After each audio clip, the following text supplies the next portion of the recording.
तर आला ना रे बा तुमचं हो पण कलरिंगवर ते कसं का आलं आणि काहून आलं ते पाहण्यासाठी ब्लॉग शेवटपर्यंत बघा.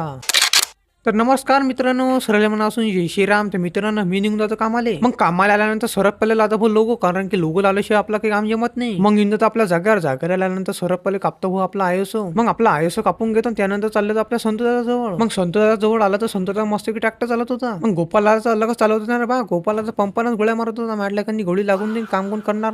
मग मस्ती की लावते भाऊ आपला गोपाला नागराला पा म्हणून करते नागराला रेडी. मग येऊन जाते भाऊ तुमचा भाऊ नागराला घासाले. मग घेतो फटाफट नागराला घासून, कारण की भाऊ जितका चांगला अवजारले घासला तितका चांगला मग अवजार. मग इंदा तेव्हा आपला संतोषा नागर काढाले. मग आता ह्या संतोषा भाऊ नागर कोण काढला होता माझं काही लक्ष आलं नाही म्हटलं, कारण की कलरिंग तर व्हायचीच होती. मग संतोषाच्या जवळ जातो, संतोषाला विचारतो भाऊ अवजार कोण काढला. तर मग संतोषा म्हणते भाऊ वेल्डिंग असं व्हायची जराशी. मग माहिती पडते की भाऊ वेल्डिंगची सुटसाट झालेली आहे आणि आपल्या फॅक्टरीचं असं काम भाऊ की सर्व लगेच होते, वेल्डिंग असो की काही असो. आणि अगर तुम्हाला पण अवजार लागलं तर आपल्या फॅक्टरीमध्ये येऊ शकता. आणि आपला संतोषाचा सीन पहा मग. अरे होश में आओ भैया.